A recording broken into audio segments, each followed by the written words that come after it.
Hello everyone, myself Shikha Singh. I am from Standard 8. Myself Janvi Singh. I am also from Standard 8.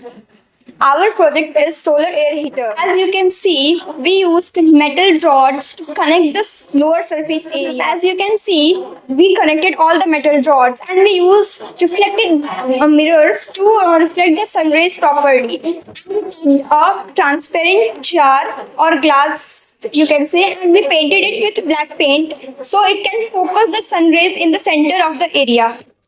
We have example in our house, like our mother make. हमारे घर में भी एक example है. हमारी mummy जब घर में अचार बनाती हैं तब वो एक ही सीजन में अचार बना सकती है, इन समर. बट और जो सीजन्स हैं विंटर रेनी, बट जिनका धंधा होता है अचार, हम घर में जो खाने के लिए यूज कर रहे हैं तो समर में बनेगा तो चलेगा साल भर. कोई काम कर रहे हैं अचार रिलेटेड, हमें अचार बनाना है, हमें बेचना है, तो हम नहीं बना सकते हर एक सीजन में, हमारा धंधा बंद हो जाता है. सो हम इसको एज अ यूज कर सकते हैं ताकि हीट प्रोड्यूस हो और हम पिकल्स को ड्राई कर सके एक बंद रूम में भी. हम इसका जो हीट होगा वो कनेक्ट कर कर दिन भर सोलर एयर हीट से इसको पाइप थ्रू से कनेक्ट करके रूम में कनेक्ट कर सकते हैं और एयर हीट जो है रूम की टेम्परेचर बढ़ा सकते हैं. सो ये पिकल अपने आप ड्राई होने लगेगा. तो ये एक एग्जाम्पल मेरे हिसाब से है. और इसके अंदर हमने वैक्स डाली हुई है ताकि ये जो नॉर्मल सोलर एयर हीटर होता है उसके मुकाबले 2 घंटे ज़्यादा चल सके. जैसे कि नॉर्मल सोलर हीटर 6 बजे तक ऑफ हो जाता है, मतलब काम नहीं करता क्योंकि उसको सनरेज नहीं मिलती है. तो ये 2 आवर और एक्स्ट्रा खींच सकता है क्योंकि इसके अंदर प्रिफिक्शन वैक्स डाली हुई है ताकि वो 2 घंटे और खींच सके उसको. अगर आपको ऐसा कंफ्यूजन हो रहा है कि अगर हम ये सोलर एयर हीटर बना रहे हैं बट ये कैसे एयर लेगा, अगर हम ये तो इसका प्रोजेक्ट का नेम ही है एयर हीटर.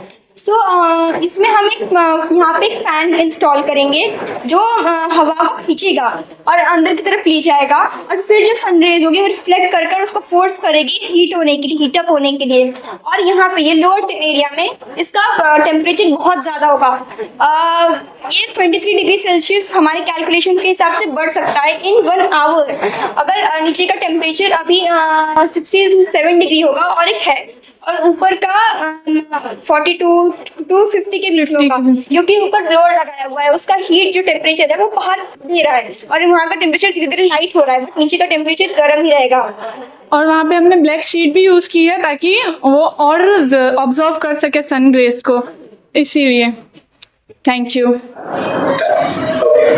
क्या आप मुझे बता सकते हैं कि ये काम कैसे करता है?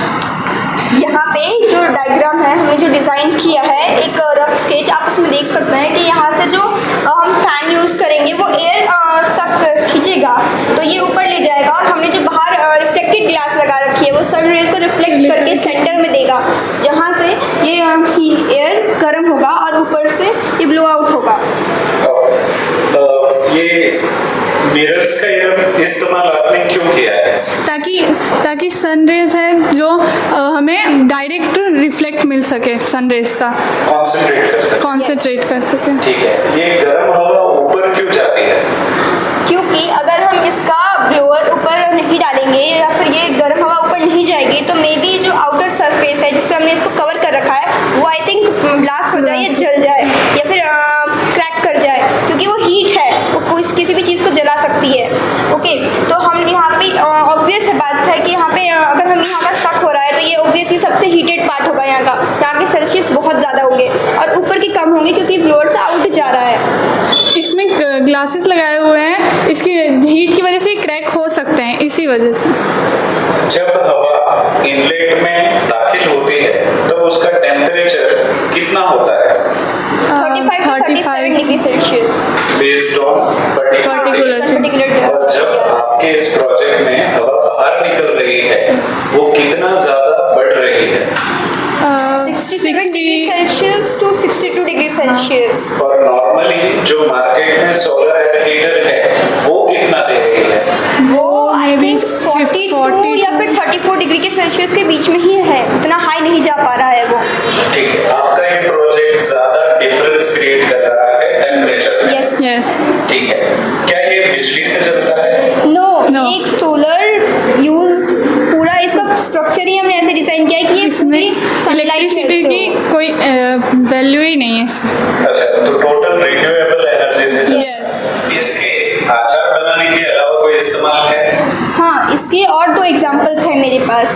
पहला एग्जांपल है जो केमिकल फैक्ट्रीज हम देखते हैं, बहुत सारे केमिकल वहाँ पे डंप किए जाते हैं जो यूज़ नहीं होते, और वो केमिकल बहुत जानलेवा होता है, उसमें बैक्टीरियाज वायरसेस और डेंजरस बना सकते हैं उससे, उस एरिया के हिसाब से। हम ये वहाँ पे इंस्टॉल कर सकते हैं। जैसे कि हमें पता है कि हीट या फिर वाटर या फिर कुछ भी जो गर्म चीज़ है वो बैक्टीरियाज और वायरस को किल कर सकती है, उसके पास पावर होती है। तो अगर हम इसको वहाँ इंस्टॉल करेंगे तो ये कम प्रॉब्लम क्रिएट करेगी और लोगों की जान कम खराब होगी जो केमिकल एरियाज के आसपास रहते हैं। और थर्ड मेरा एग्जांपल होगा, हम हीट से इलेक्ट्रिसिटी बना सकते हैं, जो हमारे इलेक्ट्रिसिटी सर्कल्स में 80 to 28% तक स्पेस ले सकता है ये, क्योंकि ये सोलर से चल रहा है। ठीक है, इसका इन्वेस्टमेंट कॉस्ट अंदाजन कितना होगा? Sir may be 20,000 to 40,000। नहीं, छोटे प्रोजेक्ट के लिए। हाँ। और बड़े स्केल पे ये कॉस्ट बढ़ सकता बढ़ है। सकता है। मेरा सवाल ये है कि आप ये प्रोजेक्ट क्यों बना रहे हैं? हम ये प्रोजेक्ट इसलिए बना रहे हैं क्योंकि हम साइंस प्रोजेक्ट करने वाले थे और मैं कुछ आइडिया सोच ही रही थी। फिर मैंने मेरे घर में मेरी मम्मी को, अभी समर गया रिसेंटली मानसून के पहले, तब मेरी मम्मी मुझे ऐसा बोल रही थी कि मैं अचार और नहीं बना पा रही बिकॉज ऑफ रेन, क्योंकि बारिश बीच बीच में लगातार हो रही है। तो मैंने थोड़ा रिसर्च किया, थोड़ा गहराई में गई मैं, तब मुझे आइडिया है कि हम ऐसा कुछ क्रिएट कर सकते हैं। और फिर जब मैंने आगे रिसर्च किया तो मुझे इससे और भी बहुत सारे मेरा सवाल ये है कि आप दोनों ने इस प्रोजेक्ट पे किस किस चीज़ों का यूज़ किया है? हमने इसमें मेटल यूज़ किया है, एक फ़ैन यूज़ किया है छोटा सा, और बाहर के स्ट्रक्चर के लिए हमने एक रिफ्लेक्टेड ग्लास और transparent jar with black paint, use में ब्लोअर यूज़ किया है और उसको हमने डक्ट टेप से कवर कर दिया है। और हमने ऊपर एक स्पेस खाली रखी है जहाँ पे हम थर्मामीटर यूज़ करेंगे टेम्परेचर मेज़र करने के लिए। और अंदर हमने पैराफिन बैग। मेरा सवाल है कि रिफ्लेक्टिव ग्लास का मतलब क्या होता है? रिफ्लेक्टेड ग्लास का मतलब होता है जो ग्लास स्ट्रॉन्ग, थिक हो और रिफ्लेक्ट कर सके सनलाइट को या फिर किसी भी रे ऑफ लाइट को। मेरा सवाल ये है कि बारिश में सनलाइट आएगी नहीं तो ये काम कैसे करेगा? पर हमारे यहाँ पे हम सोलर पैनल्स यूज़ करते हैं इलेक्ट्रिसिटी के लिए, सोलर एयर हीटर यूज़ करते हैं इलेक्ट्रिसिटी के लिए, वो भी उसी हिसाब से चलती है। बट हमने यहाँ पे पैराफिन वैक्स यूज़ किया है एज एग्जांपल, तो वो लॉन्ग लास्ट 1 to 2 आवर्स की इलेक्ट्रिसिटी बढ़ा सकता मेरा है। सवाल ये है कि इस जो प्रोजेक्ट है आपका, इसमें इसको आप कितना बड़ा बना सकते हैं और इसमें मिनिमम कितना खर्चा आ सकता है?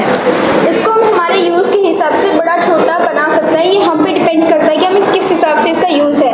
अगर हम डोमेस्टिक यूज़ के लिए चाहते हैं तो हम इसको 20,000 to 40,000 के हिसाब से बना सकते हैं इन छोटा मॉडल, इसका छोटा मॉडल। बट अगर हमें इसे एज अ बहुत हैवी यूज़ के लिए चाहिए या फिर बहुत सारे यूज़ के लिए चाहिए तो मेरे हिसाब से इसका हैवी कॉस्ट होगा जो गवर्नमेंट ही दे पाएगी। ये प्रोजेक्ट बनाने का मोटिव क्या है? ये प्रोजेक्ट बनाने का मोटिव, मैंने मेरे घर में बहुत प्रॉब्लम्स देखे हैं मेरी मम्मी के बिज़नेस रिलेटेड। मेरी मम्मी पे बहुत वर्कलोड हो जाता था मेरी मम्मी के बिज़नेस की वजह से, और हमने इसको ऐसा डिज़ाइन किया है कि ये मार्केट के सोलर एयर हीटर से बड़े एफिशिएंट है। हमने इसका स्ट्रक्चर चेंज कर दिया तो ये कुछ ज़्यादा हीट डेवलप कर सकता है इज इक्वल टू मार्केट के एयर हीटर्स। मार्केट के जो एयर हीटर्स है वो एक लेवल से ऊपर नहीं जा पा रहे, बट हमने जब इसका स्ट्रक्चर चेंज किया तब हम इसको बहुत ज़्यादा एक्सटेंड कर सके इसका टेम्परेचर। मेरा सवाल ये है कि ये जो तुमने प्रोजेक्ट बनाया है, इसमें तुमने ग्लास ही क्यों यूज़ किए? कुछ और नहीं यूज़ कर सकते थे? इसमें हम ग्लास की जगह पे वो एल्यूमिनियम फॉयल यूज़ कर सकते थे, डक्ट टेप यूज़ कर सकते थे, लेकिन उनकी क्या बोलते हैं कैपेसिटी नहीं है ग्लास जितनी कि वो फोकस कर सके उतना, इसीलिए हमने ग्लास को सिलेक्ट किया। सवाल ये है कि आम तो 4 महीने में एक बार उगता है, 4 महीने उगता है, तो बाकी साल इसका क्या करेंगे? हमने ये नहीं कहा कि ये सिर्फ आचार के लिए यूज़ होगा, ये फैक्ट्री वेस्ट के लिए और भी बहुत सारी चीज़ों के लिए होगा।